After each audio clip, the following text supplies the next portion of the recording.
This is Callum, and he's built a business that makes over $100,000 a month. And the crazy part is he is just 21 years old. See, Callum learnt a particular skill that has led to him growing a social following of over 700,000 people. I interviewed Callum while he was visiting Australia, and he broke down just how he did it. Some of the things he reveals are the 100-day challenge that changed his life, how he was able to build an email newsletter for over 50,000 entrepreneurs, and the secret strategy of how he was able to gain over 120,000 followers in just 1 week. 120,000 followers in a week. It was like that. Now, let's get into the details. So, welcome to the podcast, Callum. Thank you very much for having me. It's a pleasure. It's so good to have you here in Australia. I know you're here for a short time. Yeah, first podcast in Australia. We'll see how it compares to the UK. Yeah, you might never be coming back, so I guess we'll find out. But yeah, I wanted to kick off the podcast by starting off at the beginning of your journey. So you're in this online space where you're teaching people how to monetize their skills. Mm-hmm. But how did you first get into like the online making money space? Yeah, so my journey is quite kind of, I started off quite similar to a lot of other young people. I think at the age of 17, it literally started off on TikTok. So I was scrolling on TikTok one day, 16, 17 years old, and I came across someone talking about their kind of method of making money online. And I got hooked in. I was like, oh, this is so interesting. I'm a 17-year-old, wants to make money, pocket money, side hustle, whatever it is. And so I kind of just like jumped 2 feet into it. I was like, I'm going to do exactly what this person is doing. And at the time, this person was trying to sell a program, which basically teaches you how to start your first online business, which was actually, at the end of the day, affiliate marketing. So it was the idea where you can promote someone else's product on social media, and you get a commission when you get a sale through you promoting it. And it's like the idea of, you can start your own business without your own product, without your own service, without having to deliver anything, which kind of really appealed to me as a 17-year-old. I didn't want any of this hassle and just wanted to make money. And so I started posting on TikTok, promoting this kind of, I think it was $7, a $7 course. And when someone would buy the course through my link, I would get like a $2 cut from that, right? But nice. The potential is that within the course, people get upsold for thousands of dollars.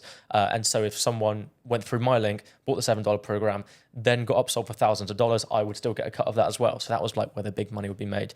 And I just started making content about that. It was like, I had no idea what I was talking about. It was purely money motivated. I was like, if I can just make videos, what's going to happen, you know? And through that journey, I started to get hooked on the idea of making money. You know, I bought my first book, which was Rich Dad, Poor Dad. I remember this was close to Christmas as well, and I started asking for a bunch of finance books for Christmas.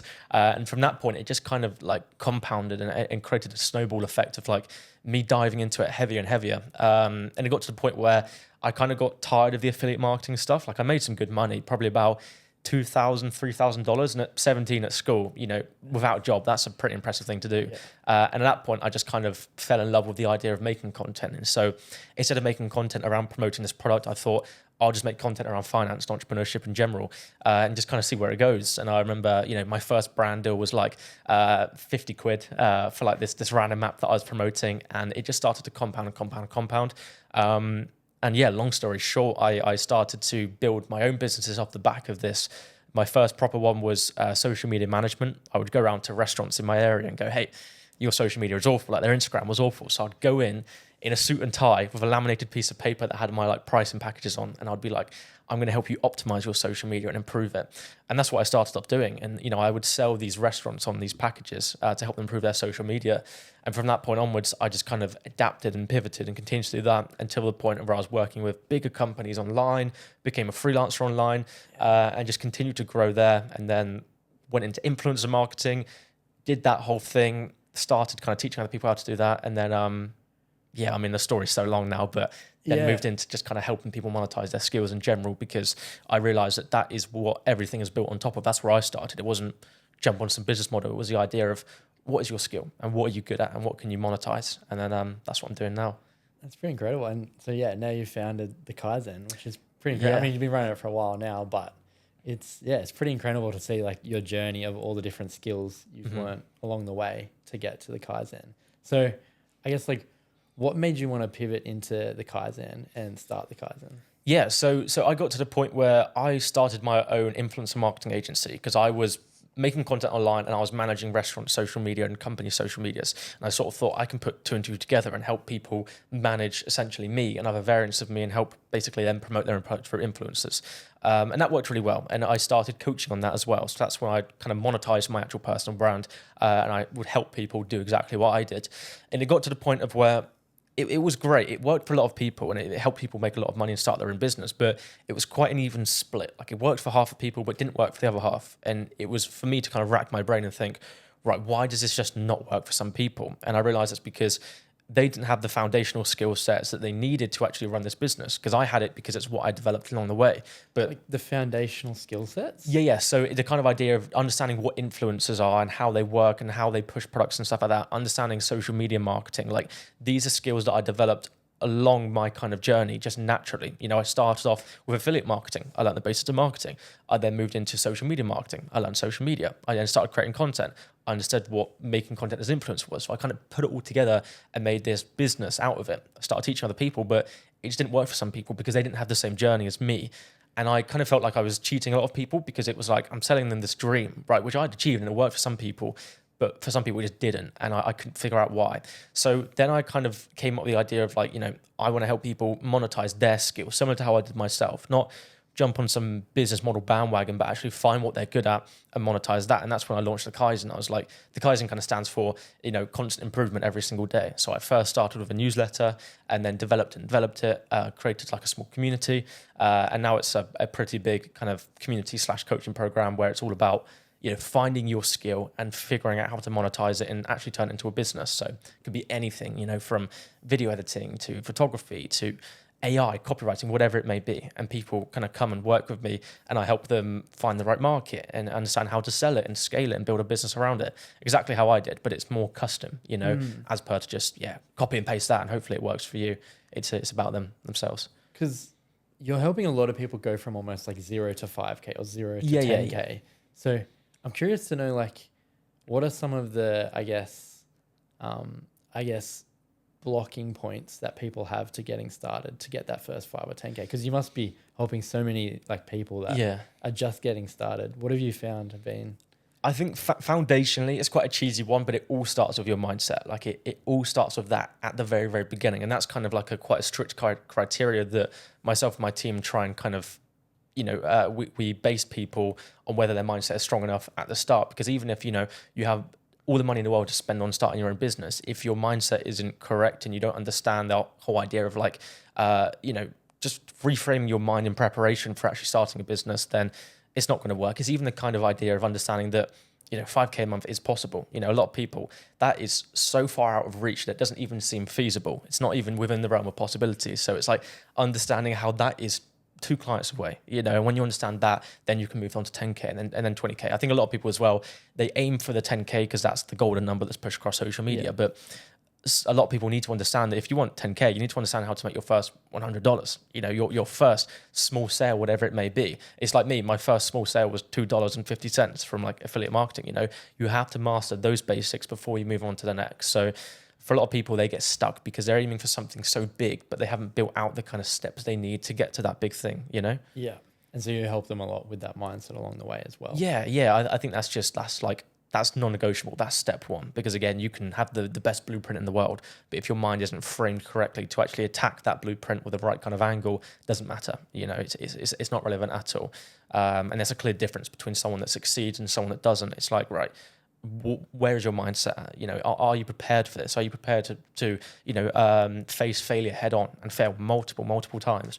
And you'll find throughout, you know, my coaching and stuff, people that don't win straight away, they'll kind of tap out and they'll give up because they haven't developed that foundational mindset, which is why that's kind of like incredibly important. And I kind of put that as a priority now, you know, before anything else. That's really interesting. So I'm curious with the newsletter as well, because you've been running that newsletter for ages. Yeah. Now. Like, I think I was like trying to calculate before and it was like 88 weeks or 89 weeks or something like that. Yeah. You've been running it now for, but I'm curious, like, how do you go about, I guess, being so consistent with creating that content? Like, I'm sure you've got a team now that's helping you, but 89 weeks, like that's pretty consistent to be doing that for. Yeah, so the first year, I mean, the first kind of year and a half of writing the Kaizen newsletter was every single day, an email every single day, apart from Sundays. It wasn't monetized at all. You know, there was no ads push, there was no products push, whatever. It was a case of I would push the newsletter and people subscribe, and there was nothing pushed whatsoever. And it helped me build up that discipline of like just giving and giving and giving without asking for anything in return. And I think that helped me kind of build up a really, really good standard of how to actually sell something that people want. And it's after you provide a lot of value to them. So to be honest, like I just kind of made it non-negotiable for myself. You know, it wasn't even an option to like, oh, do I feel like writing it today? It was like, you do it every single day. It's like brushing your teeth. You know, it's like waking up. It's like eating breakfast. It was just something I did. I didn't think about it. Didn't matter how I felt, what the day was like. It was literally, right, I write this every single morning for the next day. And yeah, when you make it non-negotiable and you kind of build up your discipline around that, it just helps you stay consistent. I think the mission or your focus should be to do it if you're going to do something like that without expecting anything in return, you know, and then you can really push heavy, because if you expect to get something in return and you don't straight away, that's when your motivation drops off, because you're not getting in return what you feel like you should. So it's expecting nothing in return, just expecting to give, and making it non-negotiable, making it part of your daily routine. You know. So how did you go about like making it part of your daily routine? So you said it was like kind of like brushing your teeth. Were you like scheduling and being like, this is at 8 a.m. every day, I'm going to spend 30 minutes writing it? Or like, how did you do that? Yeah, so I mean, putting it in your calendar is kind of one option. I did that as well. So I scheduled out my life quite specifically with like Google Calendar, right? And it was every single morning there's a block. You repeat it every single day for the foreseeable future. But it was more just a case of like, I knew with the Kaizen I wanted to build something that was really foundationally solid.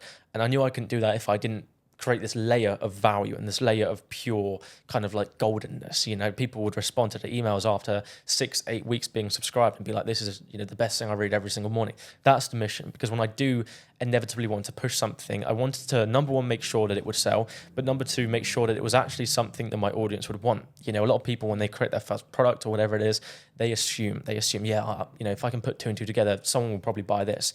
The whole mission with the Kaizen was to just give out as much as I could, hear back from what the audience wanted and what they actually wanted as a product and what I could charge for. And then eventually I made that, you know, so a lot of it was kind of interaction between people and the emails. You know, we did so many kind of like Q&As and stuff like that. And that really helped people just giving feedback and saying like, you know what, this would be amazing. There was a community around this, happy days. You know, I would buy it straight away. And building up that trust and that rapport with the audience that was subscribed was the biggest thing. You know, we built up about 50k subscribers before we even sold anything, and that was, I think, the best thing I possibly did, because it meant that the foundation was so incredibly strong. You know, to then sell something. Because how did you know? Because you said like you were wanting to give and provide value so much before you went ahead and actually like sold anything. Yeah. How did you know like what you were building was so worth it to like keep going, that you didn't start selling something when you had 1,000 subscribers? Yeah. Because that's like patience to wait to 50,000 subscribers. Yeah. It's literally like, it's kind of delusion, you know, it's blind belief in something that doesn't exist yet. It's that kind of idea where I had a vision for the Kaizen, and the vision was to have like such a strong foundational audience of people that all like the same thing, and I could really hear from them what they wanted and where their pain was, you know, so I could create something that solved their pain. So it was literally a case of like delusion. I had no idea what's going to come out of it, and you don't, like, starting off, it's a case of like, you just got to do it every single day and kind of hope for the best. But inevitably, my whole mindset was, if I do it for long enough, something will come out of it. Worst comes to worst, I get really good at writing newsletters, you know, and I build my skill set of copywriting and storytelling and that kind of stuff. And I have a lot of content myself that I can then use and regurgitate to other people. And I knew the stuff that I was providing was valuable, because it helped me get from where I was to making my first 10K, my first 20K in a month. So I knew that the stuff I was teaching was valuable. It's just a case of, I had no idea what was going to come out of it. But yeah, if you do it long enough and don't expect anything in return, something inevitably is going to kind of tee itself up. You know, it's going to be like, right, this is the perfect spot to hit. And obviously that's when people get lucky. You know, it's, oh, you got lucky with the newsletter. Every single day. That's what created the luck, you know? I thought that was so interesting how you mentioned about delusion. I actually want to read out a quick quote. I just dropped my book down here. Sorry for everyone listening. But I want to read out this quote you said about delusion, because you said it on the Progress With Us pod. Yeah. And I just thought it was so good. It was on delusion. So you said, you have to be willing to be a little bit delusional. A little bit delusional about what is possible, because if you're not, you're going to set yourself a goal that limits yourself. So be delusional.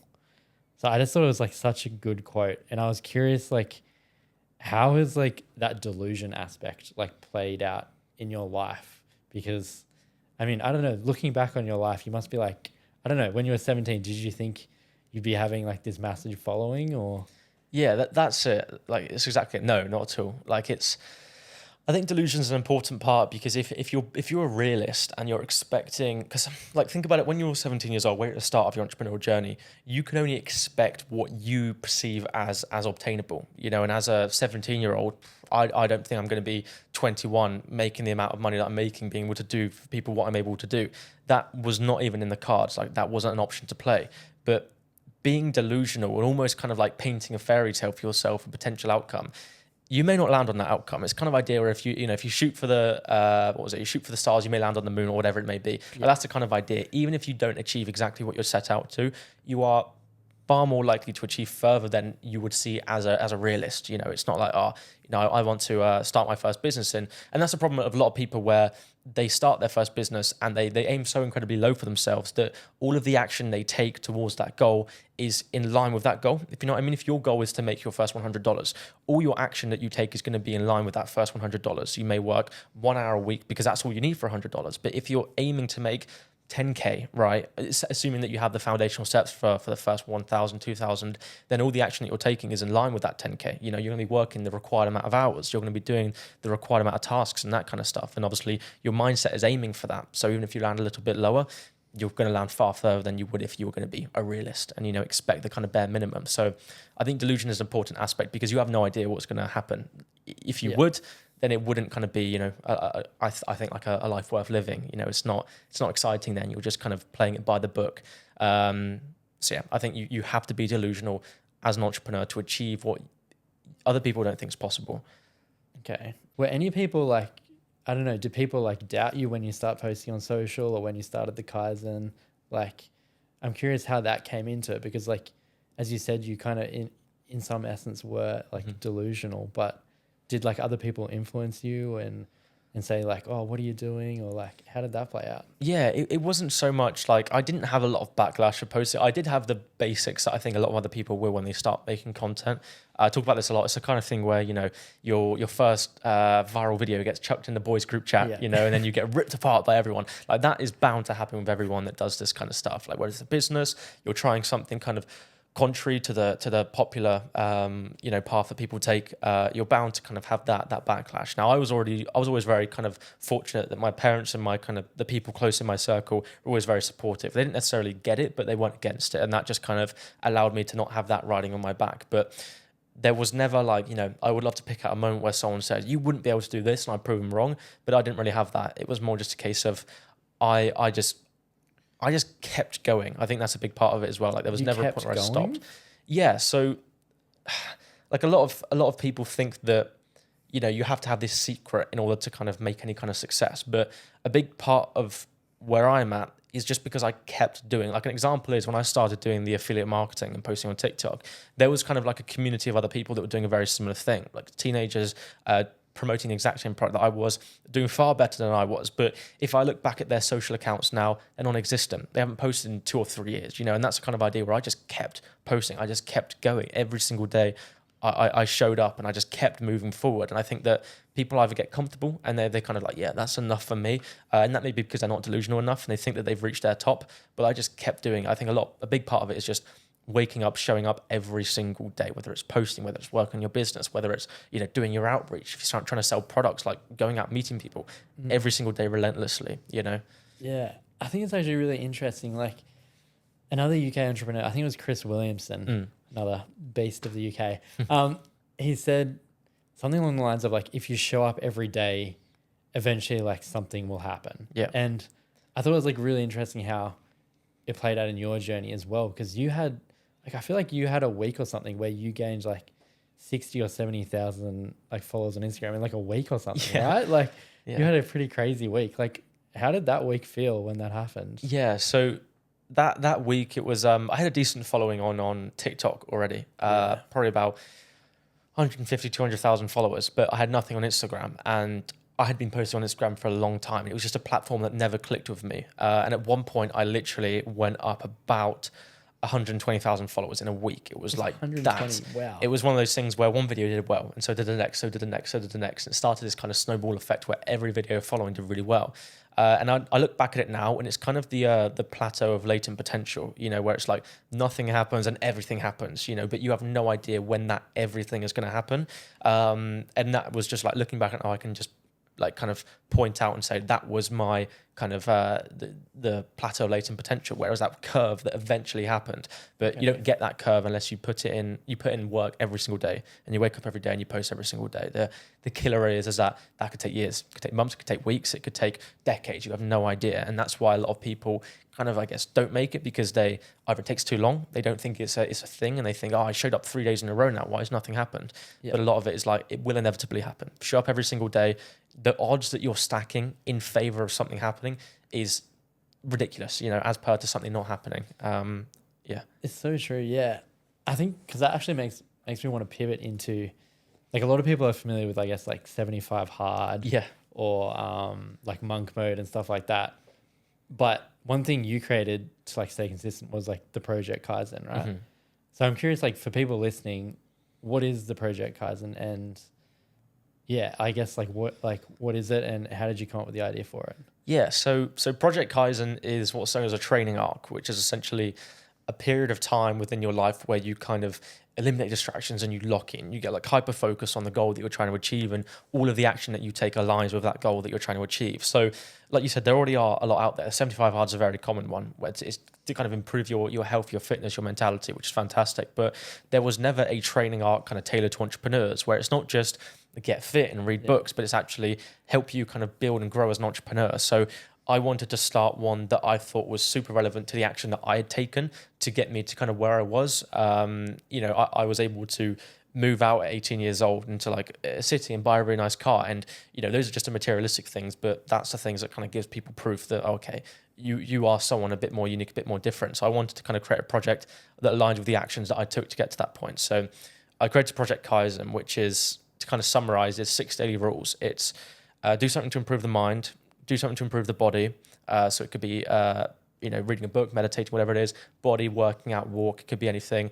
Produce something. That's a huge one when it comes to being an entrepreneur, whether it's posting a tweet, posting a video, working on your business, you know, working on, I don't know, if you're an artist, to put a song out or whatever it may be.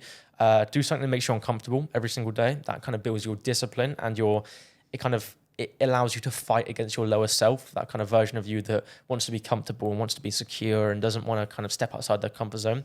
It was eat a clean diet, stick to a clean diet, just basics of fuel for your body and stuff like that, and make one new connection a week. So that was the kind of the formula that I thought as an entrepreneur you need to do every single day, and inevitably it will start to stack. You'll have that plateau latent potential where it goes up like that. And yeah, that training arc helps you kind of stay aligned with that. You know, it helps you stay focused on that mission. Yeah, I thought it was like really cool how you tailored it to like entrepreneurs. Because as you said, like 75 hard and monk mode and all these kind of ones exist out there, but a lot of them are focused a little bit differently to entrepreneurship. So I thought that was like really cool that you created one for like entrepreneurs. Yeah. I'm curious with the uncomfortable one. Why did you say that one? Like, why did you choose that one? The uncomfortable one, I think, was quite an important one, because it goes back to the kind of basic idea of that you've got to step outside your comfort zone, right? And when you are constantly inside your comfort zone and you're only doing things every single day that make you feel comfortable and nice and happy inside, don't get me wrong, everyone wants to be happy, but it's the kind of idea where making yourself uncomfortable means that you are doing things that you don't necessarily want to do. And when you move further on in life, entrepreneurship, whatever it is, you have to become comfortable with the uncomfortable, because that's where growth happens. You know, that's where you change and things happen that you don't expect to, whether it's in business and you're reaching out to people that you wouldn't normally, or it's with fitness and you're doing ice baths, like whatever it may be. So the whole idea of it was to start to build up that pattern and that discipline of making your mind being in control of your body. You know, it's getting in a cold shower. Your body, every reaction, every kind of instinct and reflex makes you want to get out of that cold shower. But the mind is kind of training that to overcome the body. It's not going to say that, you know, you're going to get to a point in life where you have to take a bunch of cold showers, but it's just making your mind more powerful than your body, than your initial instincts. Because, yeah, at the end of the day, everything should be controlled by your mind. And when you're not in control of it, but your body is, that I feel like that further on will have some negative effects, where you're forced to do things that you don't want to do, because you haven't trained your mind enough, you know? That's really interesting because you have a really strong mindset. Like I really admire.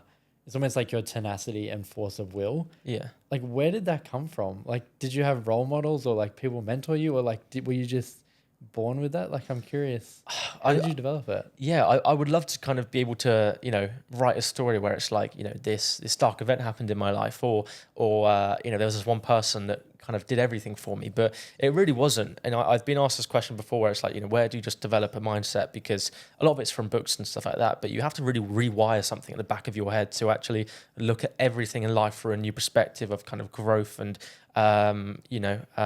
forward moving and thinking, that kind of stuff. And there wasn't really anything specific. I would love to think there was something. I mean, myself, I had to grow up quite young, as kind of like a young adult, where I had to look after my siblings and stuff like that, probably at the age of like 14, 15, which I think developed me into like a more mature person a lot younger. Right. That was definitely one aspect of it. But there was, I would love to say there's like an event that just switched everything, and it wasn't really. I think it was just, I have such a hungry drive to live the life that I want to live, and it's such kind of a fear of the opposite, of being kind of stuck and controlled, that I know that this thing in here is the thing that pushes you forward. Your mindset is what will drag you forward or hold you back. So Right. I think training that on almost a daily, it should be an absolute non-negotiable. So fear of the opposite in terms of like, are you telling yourself almost like, oh, this is what happens if I don't wake up, or this is what happens if I don't commit to the project Kaizen, or that kind of thing? Is that what you're telling yourself? Yeah, I think that it's the kind of idea. For me, it's the law of accumulation, where it's everything you do in life day to day either has a positive impact or a negative impact towards the future life that you want to live. Every single thing. So the time you wake up, brushing your teeth, nothing you do in life is neutral. It either pushes you towards the life you want to live, or pushes you away. Even things like brushing your teeth, it's positive because it's helping you with that routine and helping you look after yourself. But I think that looking at it through that perspective of like, is what I'm doing right now helping me move one step closer or one step further away? It just helps you on that kind of stay on that path of like progressive growth and stuff like that, partying and whatnot. That's a negative. It's going to bring you back. There's nothing positive that comes from that experience. So that's a massive aspect of it as well. I think just identifying, does this help me or does this push me further back? Which I think kind of deep wires into my mindset, It's so incredible. I think like sometimes when like I watch people, I'm like, wow, like they just have such an incredible mindset. And so it's just like so interesting to hear like how that came about and like how you developed it.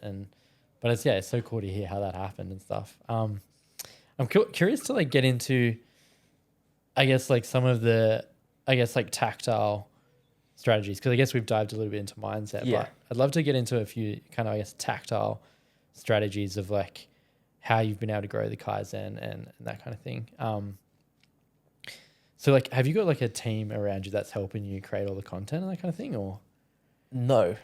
You're doing it all. I'm doing it all. So What? So actually very recently I started working with some YouTube strategists, just because it was the idea of, I'm kind of juggling, I'm spinning a lot of plates at the moment. And if I want to focus on something really, really well, I need to be able to offload things to people that are better than me. So I started working with YouTube strategists, but that was the first time with any piece of content that I've passed it on. So the Kaizen, I wrote everything for about, I would say 1.5 years, every single day. My short form, everything was me. I've never had an editor that's kind of like edited videos or anything. Long form, it was all me until very, very recently. And it was just because I think that with content, people start to become very robotic with it, where they're like, yes, I'll record, I'll pass it on to the editor, they'll pass it on to the strategist tells me what to record, I record, editor, thumbnail design, or whatever it is. And I feel that loses a lot of the human touch, where it's like, you are making a piece of content, and the reason it will do well is because of you as a person. It's because of your personality. So I always wanted to keep kind of as close to that as possible. And if I wanted to really resonate with my younger self, which is who I kind of talk to on my socials, then I needed to make everything. Otherwise, it may be me, but I've got influence from the script writer who isn't my younger self. So he doesn't exactly know what I need to hear and what's going to make me move and what's going to motivate me. So yeah, up until this point at the moment, it's been entirely me. That's wow. Because I was literally on the way here, I like pretty much had like a queued up list of all your videos that I was watching, like to remind myself. Yeah. And I was thinking it through, being like, I wonder if he has like editors and script writers, or if he's still doing it like all yourself. Because I mean, like, I guess I've been following for a while, and like at the beginning, Yeah. I assumed you must be doing it all yourself, but that's Yeah. unreal that he's still doing it. Yeah, I talk to a lot of big creators and they're like, you idiot, you should get a video editor. It'll save you so much time. And I completely agree with that. But I feel like, especially with a personal brand, right, it's got to be personal. It's got to be unique about you. Unless someone can replicate exactly what you would do, then of course, outsource it. But until that point, I feel like when you are making content, whether it's a podcast, whether it's short form, long form, whatever it is, you've got to have your unique touch, because that's what makes people kind of fall in love with you as a person and trust you and buy from you what you want to sell. It's all about what message do you put out? What's your personality, and what's your persona, and what resonates with people? And I think without outsourcing every aspect of it, and you're just there to record and be the face, I think it kills that kind of personal touch, which I learned a long time ago, and I think it's kind of got me to the point of where I'm at now. I have quite a good core audience, quite high engagement and stuff, and it's all about because of I've never outsourced it to save myself some time and put out 10 videos a day instead of one. That was never the mission. That must be like one of the reasons for your success. People must like be able to like sense the genuineness of you creating the content. I wonder if that's so interesting. What are like, I guess, your process for creating content? Are you like, do you set aside like one day a week to script things and then one day to like edit, or are you just kind of flowing every day, script, edit? Like, yeah, so I used to just kind of do it all on the fly. Like it was a case of I wanted to get a video out every single day, so I would typically I would do everything at once. I would come up with an idea, script it, record it, edit it. But now, as I make more content and as I have a lot of other kind of responsibilities to do with my business, I can't really afford to just do it when I feel like it. It has to be quite bulked. So I'll like bulk ideate, or I'll just come up with a bunch of ideas of things that I think are important, I think other people will understand and will like, and then I'll bulk script, and then I'll bulk record, and then bulk edit. So at the moment, it's kind of a case of, those are obviously the four most important components, but I try and do it as efficiently as possible, because if I don't, it becomes something where I become inconsistent. And then, content is kind of the driving factor of my business and how everything works. And if I can't master that and make sure, 60-70% of my attention is on that, then it kind of all falls apart. Yeah, which is so interesting, because I guess, as you said, all the content is driving people towards the Kaizen. Yeah. So I'm curious to know, like, where do you see the Kaizen in like 5 years' time? What's your, I guess, like dream for it in 5 years' time? So my whole mission with the Kaizen, starting off, it was all about kind of developing yourself and developing your mind and your body and your wallet and all the kind of the basic attributes of becoming a better person.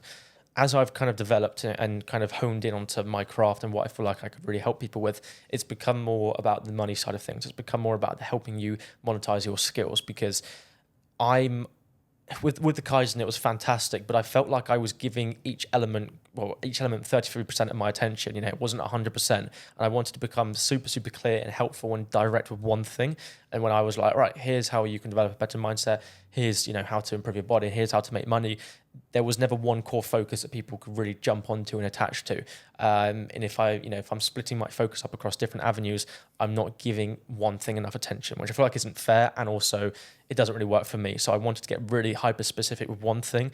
And the thing that I've done really well myself is more the money side of things. Mindset comes alongside it and that kind of stuff. But yeah, it was all about the money. So my goal with the Kaizen is to really kind of redefine what it is to start an online business, because I think in the modern day, online businesses are all centered around business models. And it's like, oh, you start SMMA, you start IBGA, oh, there's a new business model of 2024 and it's this new trend. That stuff's fine, but it all goes back to why I started the Kaizen in the first place, because I want to help people monetize their skills, because that is where you build a real foundationally strong business. So it's all about helping people identify their skills and monetize their skills. And the kind of 5-year goal of that is to make that as well known as possible. It's to start a real huge community and coaching business, or grow one that helps anyone monetize any skill they have. And at the moment, that is what we're doing. Within the coaching program, we have chefs that are trying to teach other people how to pass their culinary exams quicker. Yeah. We have farmers helping other farmers manage their finances. We have videographers, copywriters, whatever it may be. And that's the ultimate mission. It's a mission of, this is what it means to start a business. You start a business around what you're passionate about, what has potential, and what you can excel, not something that you have no interest in, no advantage in, but you think it's going to do well because you saw Joe talk about it online and he got 1 million views on his video. That's not what I feel like it should be about. I feel like it should be about something you are good at.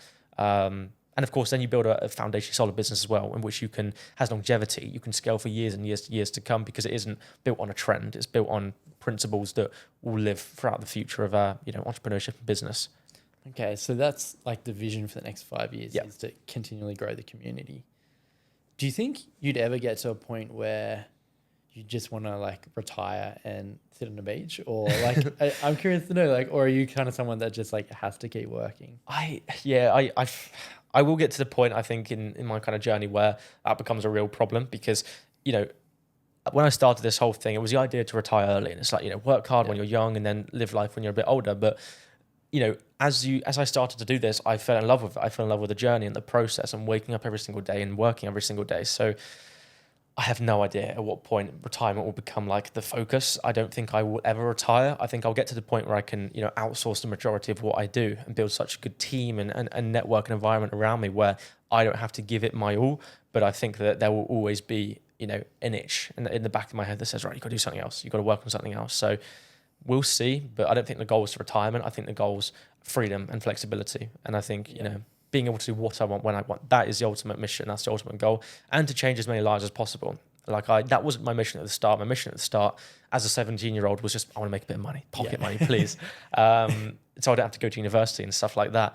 But as I've kind of developed, I've realized that there are a lot of other 17-year-olds out there, just like, younger Callum, 18, 19, 20-year-olds that need the same information that I kind of obtained and taught myself along the way. And that's, part of the mission, to really help as many people as possible realize the potential of, a high income skill and the right framework to monetize it and that kind of stuff, and what they can do for their life and their future. That's so incredible that, you have like this almost like why behind you of like, I want to help as many people as possible. Because you probably could almost like kind of like half retire and slow down things. But like, you're just so driven to keep going. That's like so incredible. Yeah, it was never the mission, but it's like when you start to help people, you get a whole different emotion from it. When you start to get messages from people where it's like, I left my job last week because I've now started my own business, or, I made my first bit of money, or, people that are like, oh, I bought my parents nice presents for Christmas because of this. That is an entirely different feeling that you get that doesn't come from making money yourself. It's really like it's like an external kind of buzz that you get where it's like, it just makes you smile, because making money, you start to chase. It's an endless consumption, an endless pursuit of like, oh, my first mission was to make 5K a month, then 10K, then 20K, then 50K, then 100K. And you just keep going up. There is never an end point. When you're at 100K, you want to make 250 and then 500, like it will just keep going. But helping other people change their lives, that is something that every single time it happens, I'm able to sit back and smile and kind of pat myself on the back and be like, cool, this is working. Like I'm helping, no matter who it is, no matter whether it's someone in Norway, 16-year-old who's made his first bit of money online. I know that his kind of life journey has taken a pivot from what it would typically go down. And that's a different feeling that you can't get elsewhere, Yeah, that must be like such an addictive feeling. Almost having people like reach out to you like that. 100%. Yeah. That's so interesting. Because you also, like, I don't know if it was this week or last week, but on the Kaizen, you sent through, you got to retire one of your parents. Yeah. That must have been like an unreal feeling. Was that like one of the, I don't know, I guess like crazy moments in your journey, or? Yeah, 100%. 100%. When I kind of started my whole journey making content, I made a video talking about, I want to retire one of my parents. I thought I was going to do it by 25. I was like, right, I'll be able to make enough money, or I'll be able to employ, my parents by the time I'm 25. And last week for Christmas, it was an early Christmas because it was, I had to do it in England before I flew out to Australia. I was able to, officially like retire my dad, which people think it's just like, oh, he can sit on a beach now and do nothing. He's quite driven like me, so it will more be like employing him, but giving him a position where he can make, a really good amount of money and do something that he loves and work alongside his son, which is like, it's an incredible feeling to have and to kind of like give back. It's like a full circle moment, where it's like your parents raised you all the way to the point where they must have done a good job if you're able to then circle back and say, right, I want to look after you now. And I'm just fortunate enough to do it so early on, where it's not like I'm looking after him and he's 78 years old and there's not much left to do. It's the case of where I'm able to do it and he's, 58. So it's like, he's got life left in him where he can actually live the life that he wants to live as a result, which is incredible.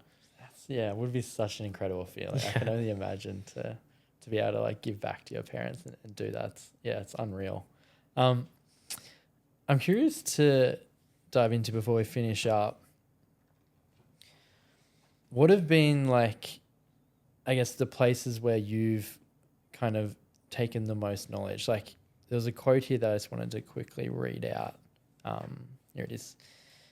Investing in yourself creates a completely undefined return on investment.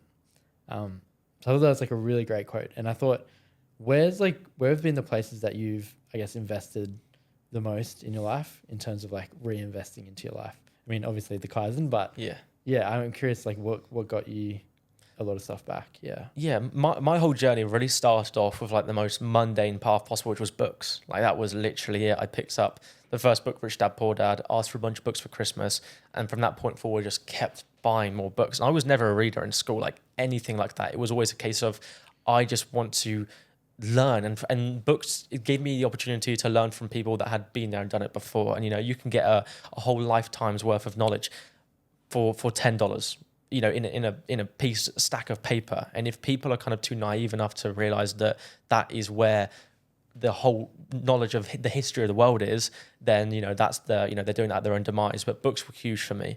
What kind of books? Like, because I know you mentioned Rich Dad Poor Dad. Were there any other ones that like particularly? Yeah, so Rich Dad Poor Dad, a lot of psychology books I love, because I think that when you understand the basics of psychology, you understand people. And from that point onwards, then, you always have an element of an upper ground and control when you can really understand how to kind of sway and not manipulate, but direct a conversation to the way you want to go, and obviously get the result that you want as out the other end. So psychology books, even How to Impress and Influence People. You've got Robert Greene's books are fantastic. They're more about the kind of dark side of psychology, but you can take what you want from them, the good, the bad, the ugly, whatever it is. Other entrepreneurship kind of books, The Millionaire Fastlane, really, really good one. How to Get Rich by Felix Dennis, another fantastic one. Any autobiographies are really, really good, because it's not a case of like, oh, I'm going to paint a really nice picture here of how you can make money online. It's the raw story. You are looking at someone's life journey, and you can look at the ups and downs, because you're not going to sell very many copies of a book if it's all about the bad things of entrepreneurship. They want to know the good things, but when you can look at someone's journey and understand how they went to the bottom of the bottom and then they made their way back up again, it's you can really learn a lot from what attributes must have they had to actually be able to do that. And then obviously you can start to develop those yourself. So books were huge. Courses, I've spent a lot of money on courses. Anyone that I feel like is in a position where I want to be in, I would happily spend money on their knowledge, because I know that there's a reason that there's a paywall there, because that knowledge is valuable. And when you pay for knowledge, even a book, even a course, whatever it is, you treat that knowledge as more valuable. If I gave you like a free 10-hour long course here for free, you're like, cool, that's great. I'll watch it when I have the chance. But if I say it's going to cost you $5,000 and you pay for it, that's something that you're glued to, So courses, I've always paid for them. Courses and books have really been the main focus, I think, but you just got to pick wisely. Same thing with books. Like the entirety of books they're not always good. You've got to kind of find the golden nuggets of value within them that you can kind of piece out and use to your own kind of advantage, I guess. Okay, that makes a lot of sense. Well, I want to wrap up towards finishing. So we always finish off the podcast with a rapid fire round. Let's do it. Five rapid fire questions to finish up for a bit of fun. Cool. So what's a book that has impacted you? I know we just chatted about that, but I've got to say, it's either Rich Dad Poor Dad or Cash Flow Quadrants, which is kind of like his follow-on book, just because I used to read that book when I was working my part-time job during COVID and no one was coming, and I would sit at the front door going through that book, and it kind of really helped me realize that there is another path that you can take in life. It was never loads of value, loads of information. It was a case of like enlightenment. There is a different direction you can go, and that kind of changed the actions that I took. So definitely those two books, both by Robert Kiyosaki.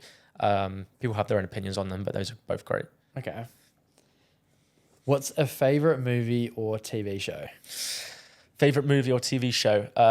Hacksaw Ridge, sorry. The one with Andrew Garfield in it, the war one. Fantastic. Favorite TV show?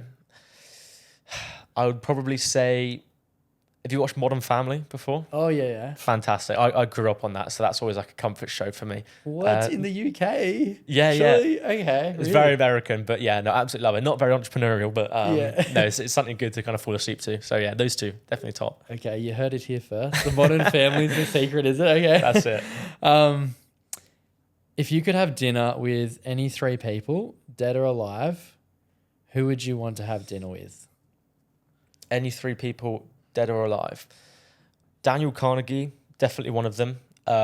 His take on everything from psychology and human nature is fantastic. I think Genghis Khan, now that's quite a dark one, but the way he was able to kind of, control a nation, obviously he has, he did not make good decisions, don't get me wrong, but like the power he had, I think is incredible.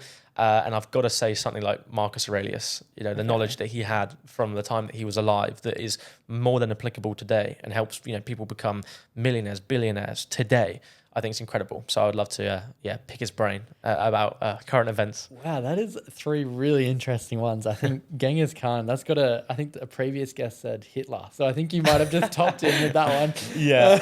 And it's not to learn his dark side. It's just to learn his, how does it work? He must understand the human brain so incredibly well, whether it's fear-mongering or it's just control. I think it's incredible. And I love psychology, and I do a lot of psychology or take a lot of it from what I do. I mean, I studied it in school. I think it's incredibly important because if you understand psychology, you don't understand people. If you don't understand people, you have no control, you have no say, So, I'll take the good bits from him and ignore the rest. That's awesome. I love it.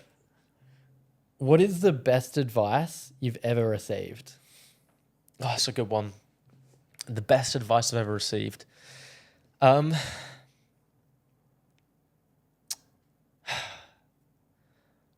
God, I really don't know. It may not be the best advice, but something that pops to mind is, it's not even really a piece of advice. It's more just like a life mantra to live by, which is whatever will happen. Which is just the kind of idea of you only have so much control as a human. People get so incredibly stressed out and lose their head because they are trying to control everything.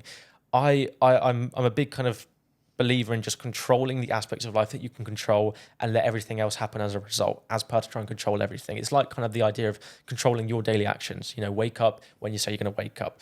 Do the work that you say you're going to do the self-improvement that you say you're going to do. And what will happen as a result of that will already happen. It's not a case of you can change the outcome of everything in your life. You can change the actions that you take, and whatever happens will happen, whether you like it or not. It's just going to happen. But I think it's just taking that conscious look at cool, whatever happens will happen, but I can control the input that I put in and the action that I take to try and create the outcome that I want.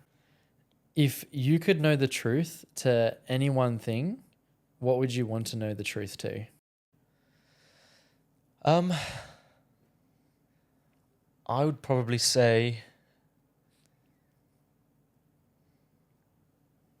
it would be something to do with the human drive. I think really understanding what pushes and what pulls humans and human nature would be such an incredible thing to learn and understand, because it's not just the kind of basics of we want security and money and freedom. I really would love to understand exactly in the most detail as possibly can what drives a human being to do what they want to do and make the decisions that they want to make. I feel like that would open up a lot of doors and a lot of kind of open up a lot of knowledge. That would be it, off the cuff anyway. Yeah, I've really put you on the cuff here, straight on the spot, having to. I think that's good. Otherwise, I'll probably come up with a fabricated, bullshit answer. So this is probably better. That's awesome. And then the final question is again putting you on the spot here. God. So you're in the hot seat. In 200 years' time, when you're dead, someone looks up on Google Callum Carver and they click on the Wikipedia link. Mm-hmm. What would you like the first sentence of that Wikipedia to say?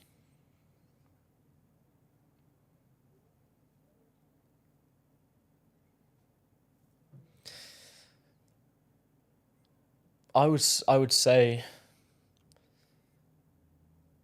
it would have to be something along the lines of the man who helped people live the life that they want to live.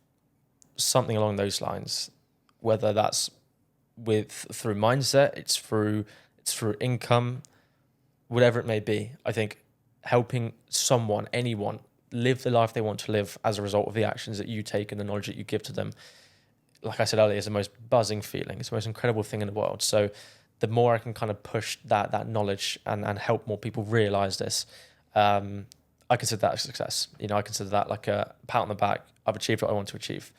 And as a result, I have to kind of use myself as an example of living the life I want to live and helping people follow a similar path. So it'll be something along those lines, I'd have to say. That's awesome. That would be an awesome sentence. That would be very, very cool. Well, that's awesome. You've dropped so much value today, Callum. Thank I you. really appreciated chatting with you, and I think you've dropped so much value that people are really gonna appreciate this. That's good. But I guess, where would be the place for people to go follow your story? Where's the best place? Is it YouTube, Instagram, TikTok? Which one? I would probably say Instagram, probably a good platform because you can connect with me on there as well, send me DMs and stuff like that. And I do try and get back to as many people as I can. So just Callum Carver on Instagram. YouTube, another one. There'll be a lot of stuff coming out on that. So Callum Carver again on YouTube. Those two will probably be the best bet, I reckon.